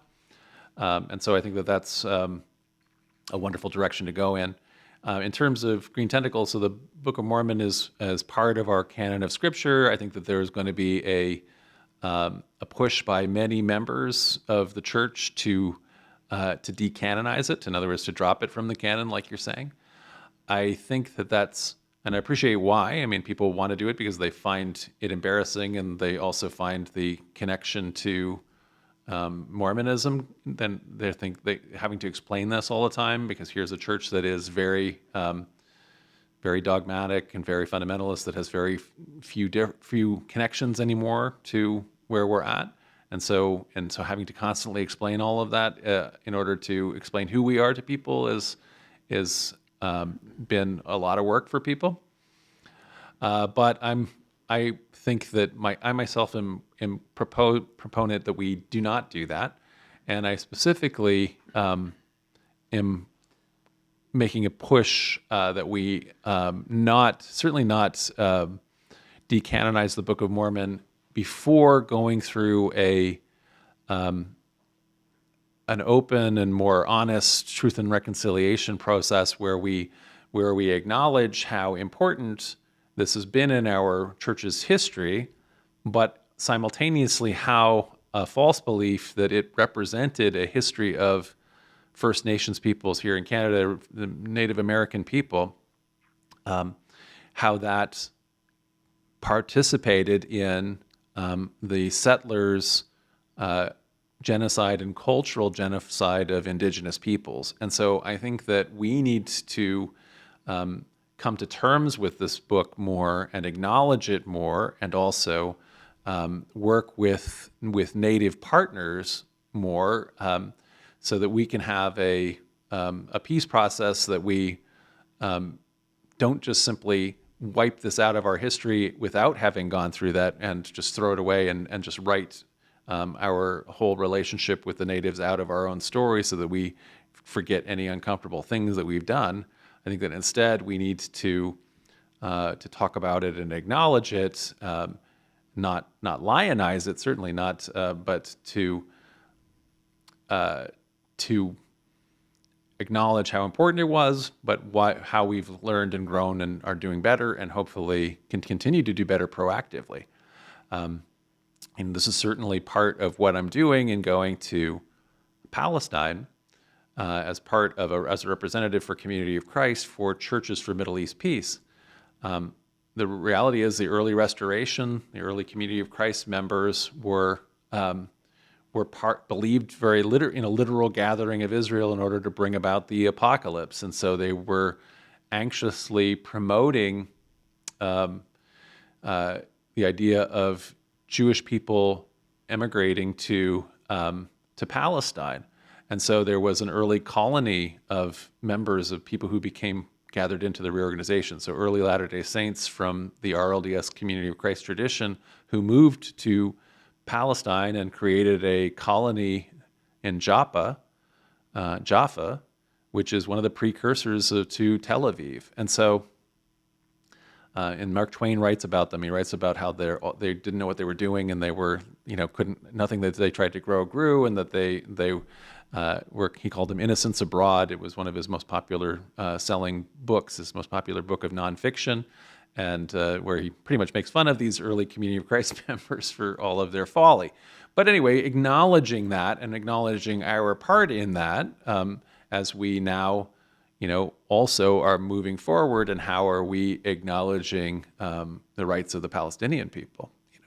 So that's what my thoughts are on the Book of Mormon, which are somewhat complicated, but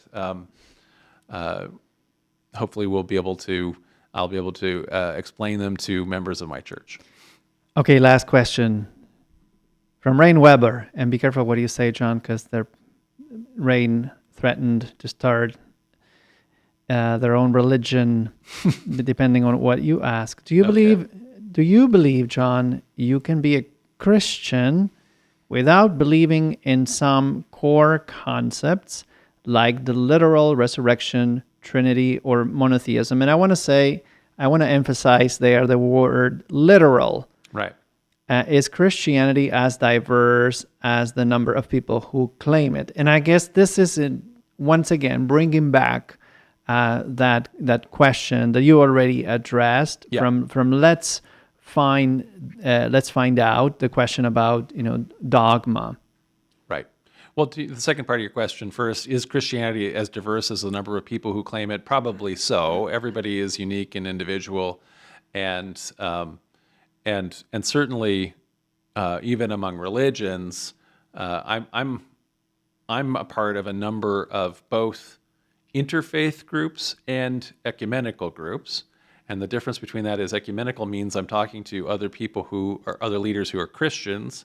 Interfaith, I'm talking to other leaders of other religions that are non-Christian. And so I'd mentioned going and visiting and meeting with and catching up with the leaders of the Zoroastrian temple here in Toronto. That's one of the interfaith outreach. I also am one of the observer delegates for Community of Christ in Canada to the Canadian Council of Churches, an ecumenical body here. And I just mentioned Churches for Middle East Peace, which I'm also taking part in. So one of the things that I find is that actually when I'm in an interfaith group, I'm often with, let's say, very progressive leaders representing kind of the most progressive sects of those religions. And so, for example, getting along with the Reform synagogue rabbis and some of the Zoroastrians and some of the other very progressive and affirming. There's an affirming mosque, for example, here in Toronto. And so I have a lot of times more in common with them than I do with a lot of, let's say, the Christian leaders who we technically are the same religion, but there is a vast difference between the kind of non-dogmatic progressive Christianity that is central to my church, and then, let's say, Pentecostals or evangelicals, fundamentalists who have a very different interpretation of all of this. And so it is very diverse for sure. And some cases, I think that fundamentalist Christians and fundamentalist Muslims have in some ways more in common with each other than I have with them. In terms of your ideas of a literal resurrection, literal Trinity, so a catchphrase that I have is there literally is no Trinity, and I've said that a bunch of times. And so because the idea of Trinity is itself, I think, not literal. It's it's meant as a theological conception, the human framework, what a human can actually do to try to say how they can understand, or the prism through which they understand and can define that which is undefinable, the God that is unlimited, the divine that is unlimited, and in that kind of a way. And so I don't think that it's meant to be an idea to be taken literally. Many people, most Christians are excited about the idea of a literal resurrection, but you certainly don't have to be, and that is not something that motivates me at all. So I tend to think of, again, resurrection, thematically, meaningfully, all of the different ways that resurrection can be experienced in terms of movements, in terms of the annual cycle. There's all kinds of ways that we experience that as an idea. People can be excited about it, because they're worrying about their mortality. But again, like I always say,